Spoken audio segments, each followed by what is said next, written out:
Baru gajian. Aduh, seneng banget. Pengen beli ini, pengen beli itu, pengen jalan-jalan ke sana. Mau beli apa lagi ya? Beberapa hari kemudian. Aduh, ini tanggal berapa sih sebenarnya? Kok gaji udah habis aja sih? Baru tanggal segini loh padahal. Emang gue beli apaan aja ya? Kayaknya nggak banyak deh yang dibeli. Tapi kok cepet banget duitnya habis. Gimana dong? Halo, kita sering kali kayak begini ya. Waktu gajian happy banget, pengen beli ini, pengen beli itu, udah banyak rencana di dalam otak kita. Tapi kemudian beberapa hari aja setelah gajian, kita mulai kebingungan, dompet kita udah mulai tipis dan mulai nungguin tanggal gajian berikutnya lagi. Setiap kita memang punya masalah keuangan yang beda-beda, kondisi keuangan kita berbeda-beda gitu. Saya mengerti banget ada orang-orang tertentu yang memang mengalami masalah keuangan bukan karena kesalahannya sendiri. Memang karena ada anggota keluarga yang sakit misalnya, atau baru kena bencana, atau juga mungkin bisa juga karena baru kena PHK gitu ya, sehingga mengalami masalah keuangan. Tapi sebagian besar dari kita nih, yang sebetulnya tidak perlu mengalami masalah keuangan yang berat ya, nggak perlu kekurangan gaji setiap bulan. Tapi karena kebiasaan-kebiasaan kita atau karena hal-hal yang sering kali kita lakukan yang membuat kita jadi kesulitan sendiri memanage keuangan kita. Kesalahan terbesar dalam hal keuangan adalah pada saat kita menganggap bahwa kondisi keuangan kita saat ini tuh di luar kendali kita gitu. Padahal sebetulnya kita itu punya kendali penuh atas uang kita, atas gaji kita. Kita punya kendali penuh atas apa yang sudah dipercayakan dalam hidup kita. Tapi coba perhatiin, setiap hari itu sebetulnya kita nih yang memutuskan kemana uang kita pergi. Kita sendiri yang tahu kemana sebenarnya uang ini akan diarahkan kemana, untuk beli apa. Itu kita sebetulnya tahu kan. Artinya kita punya kendali atas uang kita. Kesalahan-kesalahan ini seringkali terjadi di depan mata saya sendiri loh. Saya bingung, ada temen yang ngeluh gitu ya, karena utangnya banyak, dia dikejar-kejar debt collector, dia nggak bisa bayar gitu. Tapi saya perhatiin bajunya baru terus, jam tangannya banyak, ganti-ganti sesuai warna bajunya. Nah gimana ini gitu kan? Ada teman lain lagi ngereng-krengek, minta pinjam uang untuk uang sekolah anak katanya. Tapi saya lihat, lah dia baru beli iPad baru. Ini kumaha tak bingung dong, kok bisa begini ya? Udah gitu ada lagi nih temen ngeluh terus karena orang tuanya katanya minta-minta uang terus sama dia. Dia akhirnya utang kanan kiri katanya buat orang tuanya. Tapi kalau dilihat nih di sosial medianya, dia nongkrong terus sama temen-temennya, makanlah di restoran-restoran yang mahal, dipamerin pula. Aduh, kadang-kadang saya bingung ya, ini kok ya kalau dilihat-lihat nih ya, banyak orang yang mesti diingetin loh atas realita ini loh. Kok ya bisa begitu, banyak hutang kanan kiri, mengeluh terus, tapi gaya hidupnya tuh nggak menunjukkan yang kondisi dia yang sebenarnya gitu. Kita sebetulnya bisa punya lebih banyak uang atau bisa hidup cukup gitu tanpa harus utang-utang kalau kita sebetulnya tidak menghabiskan uang kita untuk hal-hal yang bukan prioritas. Kalau dari kasus-kasus yang tadi saya ceritakan itu, teman saya yang utangnya banyak, yang dikejar-kejar sama debt collector itu, sebetulnya kan dia bisa menahan keinginan dia untuk nggak beli baju-baju baru setiap saat. Dia bisa menahan keinginannya untuk nggak beli jam tangan yang mahal. Satu aja jam tangan cukup kok gitu ya, nggak usah setiap kali ganti baju harus pakai jam tangan yang matching gitu. Ya kan?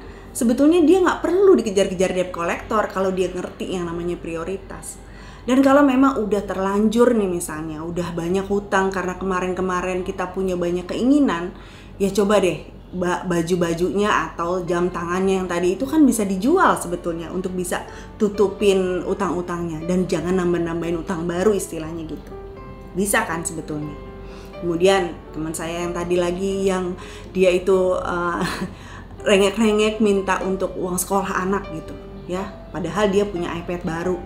Nah itu sebenarnya kan dia mesti tahu dong gitu ya, dia mesti bisa tahan keinginan dia untuk beli gadget baru untuk bisa pakai buat uang sekolah anaknya. Pada saat untuk uang sekolah anak kita juga mesti mikir juga nih, jangan sekolahin anak di sekolah yang kita nggak mampu hanya untuk supaya orang-orang tuh bisa lihat, oh keren loh anaknya sekolah di sekolah A gitu. Ya jangan gitu dong, kita yang tahu kemampuan kita sendiri, kita tahu kita bisanya sekolahin anak di sekolah yang begini, yang yang uang sekolahnya sekitar sekian gitu. Ya udah, jangan maksakan diri masukin anak ke sekolah yang mahal supaya ibunya atau bapaknya jadi lebih dipandang sama orang lain. Ya jangan begitu gitu. Dan juga harus ngerti skala prioritas, bahwa kita tuh nggak perlu beli gadget terbaru loh. Gadget yang sekarang kita punya aja sebetulnya cukup kok, masih bisa dipakai. Sekolah anak kan lebih penting gitu, ya kan? Kemudian yang tadi tuh cerita tentang teman saya yang ngeluh gara-gara orang tuanya minta-minta uang terus. Wah, sebenarnya nih ya wajar aja orang tuanya minta sama dia, karena orang tuanya ngelihat gaya hidupnya glamor, lihat di sosial medianya gayanya keren gitu, dia pamerin segala macam. Ya wajar orang tuanya mikir anaknya punya banyak duit kan gitu. Ya coba deh dipikirin, kita sebagai anak, kita mesti tahu kita juga mesti pelihara orang tua kita mesti kasih sama orang tua betul. Kalau nanti kita juga sebagai orang tua, kita juga mesti tahu menempatkan diri dengan baik. Kita ngerti bahwa anak kita itu punya keluarga sendiri gitu.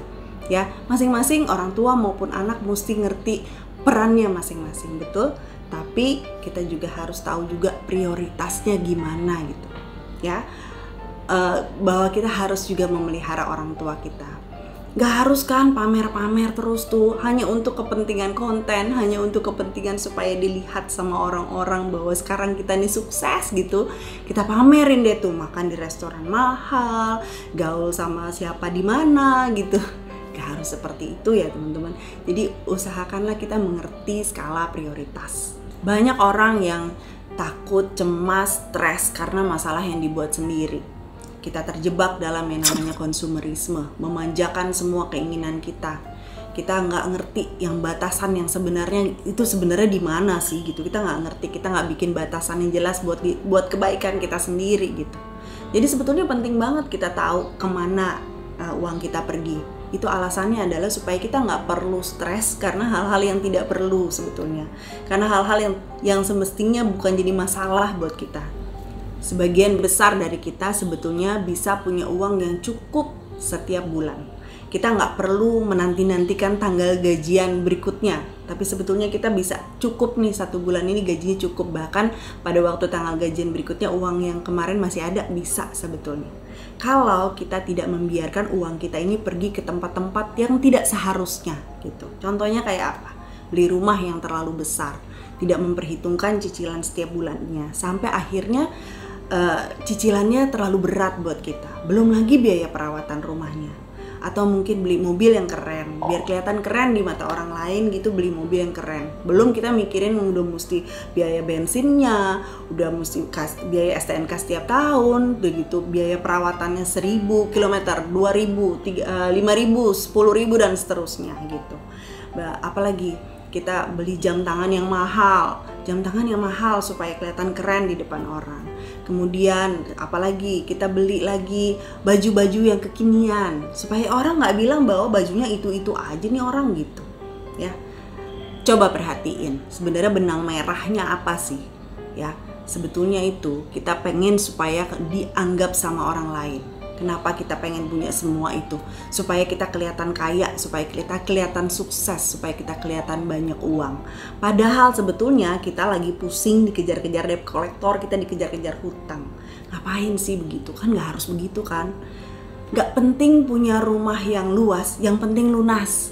Gak penting punya mobil yang keren, yang penting fungsinya mobil itu adalah memindahkan kita dari satu tempat ke tempat yang lain, ya gak? Kemudian gak penting punya jam tangan mahal nih, gak penting. Yang penting kita bisa lihat waktu. Oh, waktu sekarang jam sekian nih, kita mesti kemana, mesti ngapain, kita tahu jadinya. Gak penting kita pakai baju-baju kekinian, baju yang baru-baru terus, gak penting. Yang penting kita nyaman makainya buat kegiatan kita sehari-hari. Menetapkan prioritas, memperhatikan kemana uang kita pergi itu memang gak selalu mudah. Kita harus punya target yang jelas, kita harus tahu tujuannya yang jelas gitu. Kalau kita mau nih targetnya adalah supaya hutang-hutang kita lunas, kita mesti pastikan bahwa uang kita itu pergi ke rekening pembayaran hutang gitu ya. Uang kita itu pergi ke sana dan kita pastikan kita nggak beli ini beli itu dan memuaskan berbagai macam keinginan kita dan menambah hutang-hutang baru gitu. Kita mesti ngerti itu. Kalau memang tujuan kita itu adalah supaya kita nanti masa pensiun kita aman, kita mesti pastikan nih uang kita itu pergi ke rekening-rekening pensiun gitu. Mau taruh di rekening di bank bisa, mau taruh di reksadana bisa, mau taruh di investasi bisa. Kita pelajari dari sekarang nih jenis-jenis investasi yang ada gitu ya. Kalau kita mau supaya anak kita aman sampai nanti dia kuliah, sampai dia selesai, artinya uang kita itu harus pergi ke rekening tertentu untuk uang sekolah anak kita. Itu mesti jelas, kita mesti tahu jadinya ya, menetapkan prioritas dan mengerti kemana uang kita pergi. Jangan sembarangan pakai uang, jangan hanya untuk muas-muasin keinginan kita gitu ya. Akhirnya bikin kita jadi nggak kemana-mana, tujuannya jadi nggak jelas gitu. Akhirnya kita bikin kita jadi pusing sendiri dengan berbagai macam hutang yang bikin hidup jadi nggak enak gitu. Jadi pesan utama hari ini adalah kita mesti ingat prioritas. Kita mesti tahu kemana uang kita pergi. Pastikan uang kita itu pergi ke tempat-tempat yang seharusnya, yang bisa membuat hidup kita jadi lebih mudah di depan, bukan malah membuat hidup kita jadi lebih susah. Kalau teman-teman mau lanjutin lagi nonton video-video yang lain, bisa lihat di sebelah sini saya siapin tentang bagaimana pintar kelola keuangan, dan di sebelah sini adalah tentang bagaimana teman-teman bisa lepas dari hutang.